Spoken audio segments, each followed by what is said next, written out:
Hi again then guys, and welcome to the last but definitely not least car review from Gran Turismo Sport 1.45, and funnily enough we're actually moving on already to GT Sport 1.46 tomorrow, but of course that update is not bringing anything new, it's just more of a bug fix style update.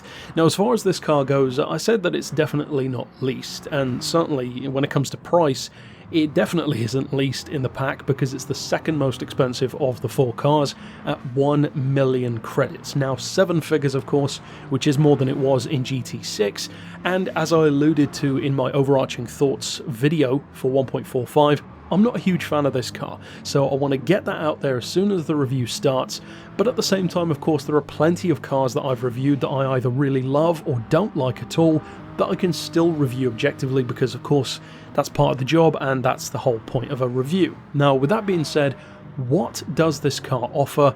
As a Ferrari of course, but just as a classic in general, is it good for competition? Is it more of a collector's piece? What does it bring to the table? Well, in terms of spec, it's healthy across the board. It's not going to blow your mind, but it definitely isn't under par. In fact, in some ways, it's surprisingly good for a Ferrari, for instance. Torque, as an example. Ferraris aren't exactly known for having a lot of torque. This one though is actually pretty good in comparison to its power, and that is partially due to the large engine for the time, a 4.4 litre. Of course it is front engine rear wheel drive, so more of a GT style Ferrari. And actually some of my favourite Ferraris, well to be honest almost all of my favourite Ferraris actually are front engine. The FF, the California, a couple of others too. To me they are the Ferraris that I would actually want to own rather than just want to drive or look at. The FF in particular, of course, as far as this one goes, it's an icon. You could even argue one of the most iconic Ferraris in its Daytona racing form in particular.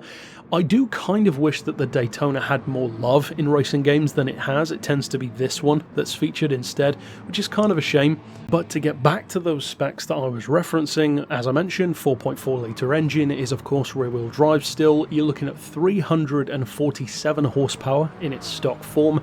And as I alluded to just now, of course, the torque figure is very good as well, 318 pound-feet. And even if you compare that to a modern Ferrari, that's actually pretty close to some of the cars that they've put out, not necessarily the turbo-aspirated ones, but something like a 458 Italia, for instance. It's not a particularly torquey motor. They tend to go for higher revving power rather than lower end torque, which isn't too surprising considering how Grand Prix oriented their entire history has been, even up until this day of course. But as far as this car's weight, I would say that the weight is, funnily enough, in a similar way to the Dodge Coronet, also from this update of course, the most surprising thing about this car, because yes, classics can definitely be lightweight, but there are certain classics that don't necessarily look lightweight, and a GT style, more long distance Ferrari probably isn't a car that you would assume would be lightweight.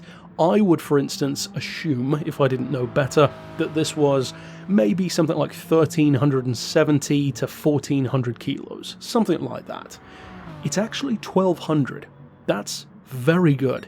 By today's standards, that's almost impossible for a GT car of this equivalent level today to achieve. You're looking at easily 1600 kilos now because of the size, the safety tech, the performance tech, just the way the cars are kitted out these days.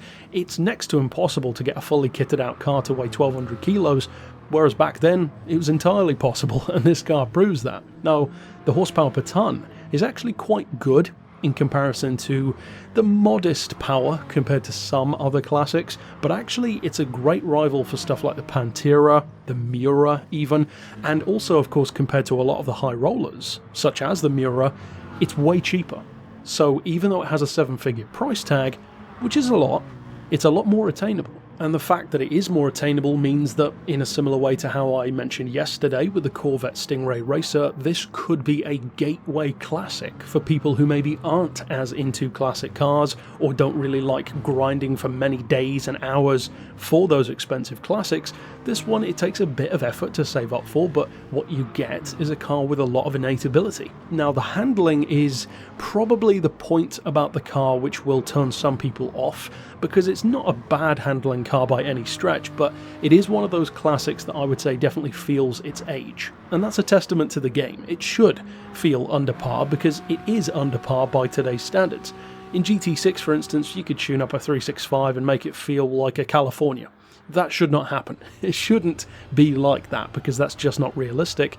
In this game, of course, in a similar way to the Coronet tune that I did, it still feels like an old muscle car. It still gets its tail out, it's still more challenging and less forgiving, and that's the way it should be. You don't want the car to be too easy to drive, but at the same time, those classics which are still really good by today's standards tend to be the ones that, for obvious reasons, people use more. Now, as far as this one goes, I never used it that much, kind of for that reason. Not only am I not a huge fan of the way it looks, I think it's a little bit too understated for my liking, but also the handling is a little bit wallowy. It's kind of soft, even when you stiffen up the springs, the anti-roll, and funnily enough cannot adjust the ride height, which does not help, to be honest, because of course lowering the ride height on a car like this is kind of essential to getting that centre of gravity lower, as you would want to in a muscle car or any larger classic vehicle, lightweight or otherwise.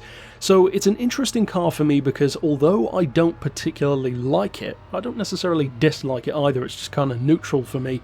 It is a car that does offer a lot for the price. Certainly for a Ferrari aficionado, it's pretty much essential as part of your collection.